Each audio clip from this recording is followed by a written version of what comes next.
Amanda here, and today we are digging into the box of shame to talk about these two palettes from Unearthly. If you haven't seen any of my previous box of shame videos, the premise is basically I purchase and receive in PR way more products than I can feasibly film videos about, at least in a timely manner. But I do collect everything into what I call my box of shame. It's a big giant cardboard box that's sitting just out of frame over here. And this box contains everything that I really want to talk about. I'm interested in showing on video, reviewing, using in a tutorial, swatching, but I just only doing 3 videos a week can't get to everything in a timely manner. But today we are digging 2 palettes out of the box of shame. One of these I ordered and one was sent to me in PR. I actually have been using these. I did a chill get ready with me where I used the Fall Magic palette, I think last month. So I've had these for a while. I've been playing with them for a while,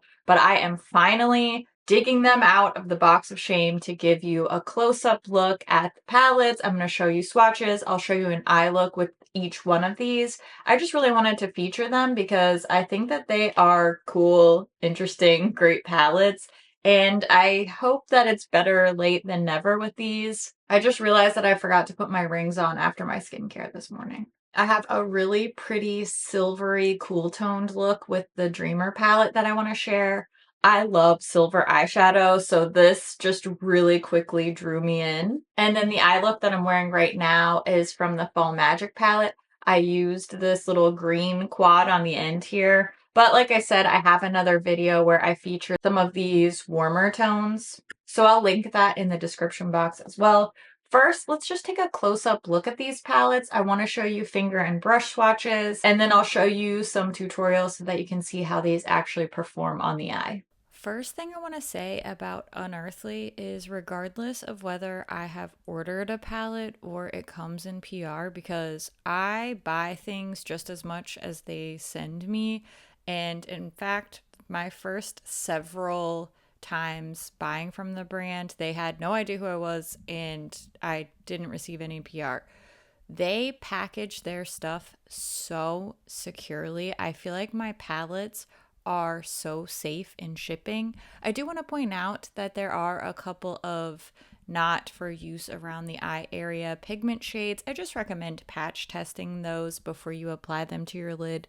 Some people do experience irritation with these pigments. Usually it's more likely to be a staining in the eye area, but it's better safe than sorry when it comes to your eyes. So definitely do some patch testing elsewhere before you put these pigments on your eyes. The inside of the Dreamer palette is a gorgeous, very heavily cool toned color story. We do have some brighter, warmer pops of pink and purple, but I am a huge fan of silver eyeshadows, and that's what really draws me to this palette. I also, of course, love purple. If you've watched my videos, you know purple is my favorite eyeshadow color, closely followed by green. I would say third place is probably silver, so this palette is really hitting a lot of the right notes for me. The Dreamer palette currently is on a pre-order status and it's priced at $60 US. I think that the swatches here are really impressive. This also looks very beautiful with a flash and in motion lighting. It really shows off the sparkles, particularly some of those shifty, more hollow or multi-chrome shades.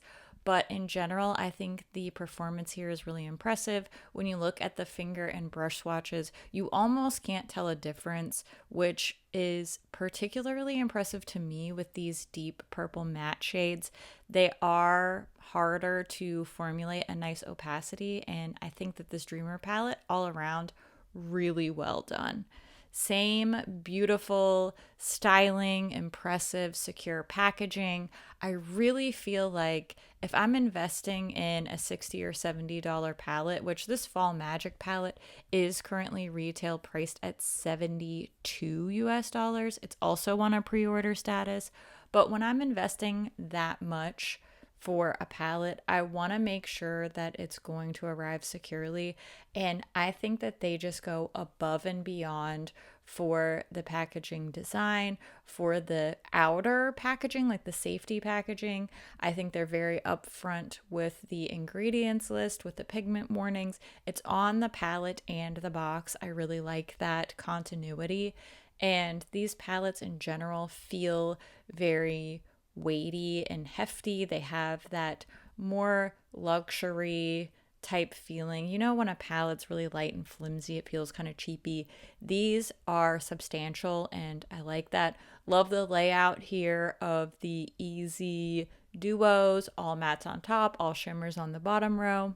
I personally love a half matte, half shimmer palette, and the way this is laid out, it's just incredibly user friendly. Again, the swatches, whether they're finger or brush swatches, are very impressive, very consistent. I don't use any primer, I don't dampen my brush. I always use the same, just flat e.l.f. eyeshadow brush for all of my swatches. And I think these really speak for themselves as far as the saturation and the opacity of the shadows. If possible, this one's even more beautiful with that flash motion lighting. I think it just really pulls the pinks into a different place for me. I'm not a big pink eyeshadow fan, so seeing them like this just gives them a whole different dimensionality, and I really like it. They're so pretty. I love shiny things. I'm easily distracted by shiny things, and these palettes are really doing it for me. Now, when you see these side by side, I think that they look good together. I can actually envision this being one entire color story. That pink and purple overlap link really is just working for me. I would love to use these together if you'd be interested in a palette mashup video with these. But for now, I am going to do two separate palette tutorials. So we're starting with the Dreamer eye look. I went really simple, cool tone neutrals with this look. I just took the shade Clouded, which is this very mid-tone medium gray, and on a super fluffy blending brush from Singe Beauty, I put that all over the crease area, the transition area. I'm gonna layer up quite a bit, but because I'm using darker colors, I'm going very softly, very soft hand with applying these, especially because these shadows are quite pigmented and they can get away from me quickly if I don't do some really light layering. Now I'm using this bluish shade. I don't want to call it blue. I don't want to call it purple. It's not quite blurple. It's like a blueberry shade. I love this color because it is so unusual, and using a really, really fluffy blending brush, I'm again very lightly layering that into that crease area, but now I'm focusing more on the outer part of the eye and then softly blending away the edges. And I just used what was left on that brush to really gently apply some to the lower lash line. Now for all over the lid, I'm using this gorgeous deep gunmetal silver shade called Drift, and that applies so easily with my fingertip. I barely had to do any work, and it was just full opacity, metallic silver robot eyelids, which is exactly what I wanted out of this look. Then I'm going to use a little bit of this deep bluish purple called Slumber, and just on a pencil brush I'm smudging that along the very outer part of my lash line, and I'm going to do just a little bit of smudging that down onto the lower lash line as well, keeping that concentrated on the very outer parts of my eyes, because I want this look to have some depth, some smokiness, but I don't want it to go too dark and too evening on me. So I'm going to balance that out by doing a little bit of highlighting with Dream State, just the tiniest bit on the very, very inner part of my lids. And I'm also going to take that color on a small flat detail brush and put that just very gently on the inner part of my lower lash line as well. But I'm avoiding the very, very inner corner. I'm just highlighting just beyond those spots, if that makes sense. Then I curled my lashes, added a little bit of the e.l.f. Lash Extender Mascara, and that's my finished look. This was super simple. It's a very easy breezy spin on a neutral eye. It's not the typical bronzy brown neutral, but it's not really colorful either. Even that hint of that blueberry and that deep, deep purple really just blend so seamlessly into the grays and silvers that it feels completely like a cool tone neutral look, but it has just a little bit of edge from those blues and purples that makes it feel special, but still very, very wearable. I wore this all day. I loved it. I got a ton of compliments on this eye look. And, I'm always happy to have a super shiny silver robot eyelid. So it's always a good day for me. Now we're going to move on to the Fall Magic look. Again, just priming my eyes with that Ulta matte eye primer. And now I'm going to really go in with a super, super fluffy brush and just a little bit of forage. This is a bright electric chartreuse color.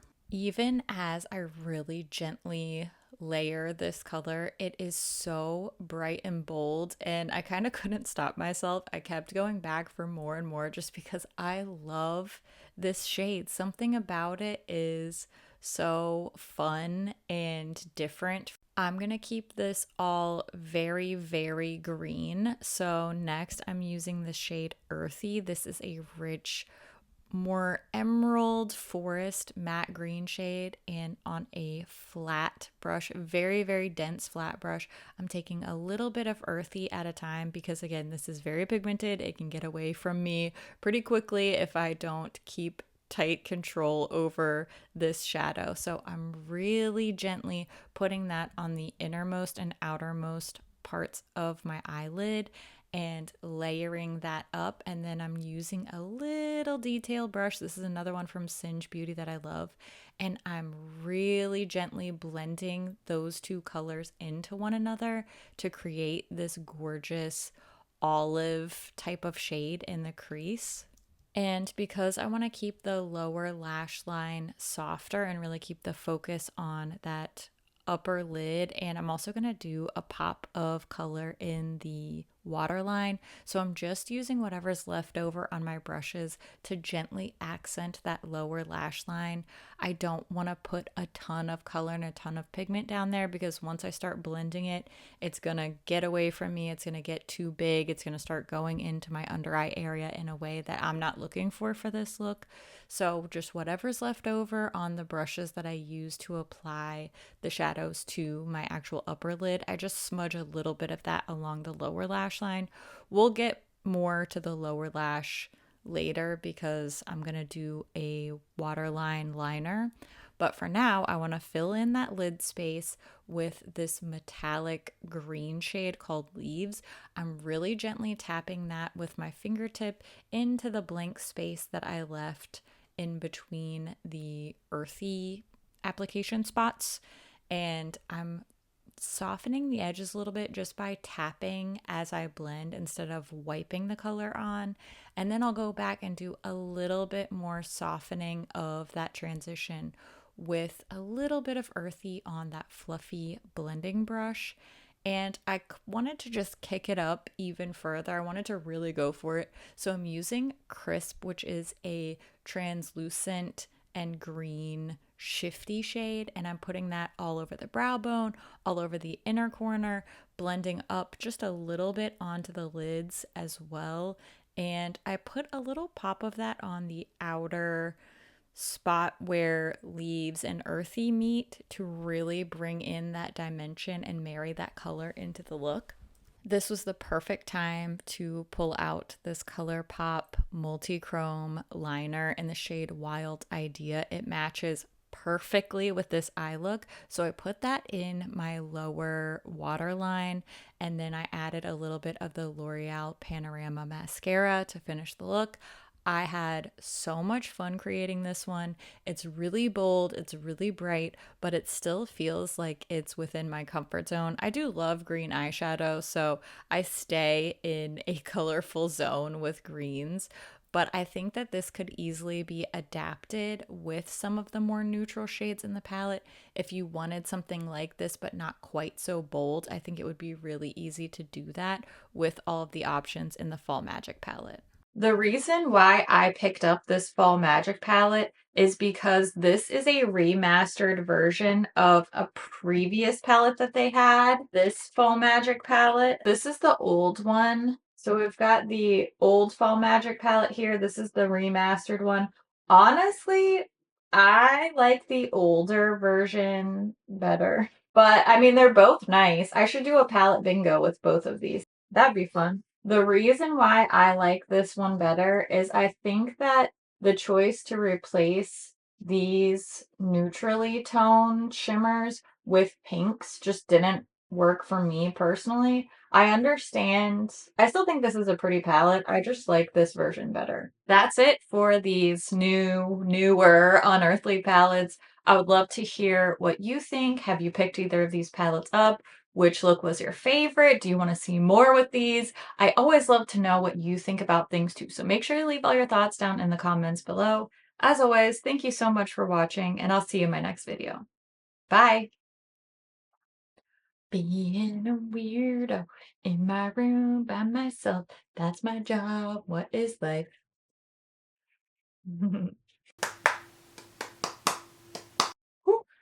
I think I need perhaps another coffee.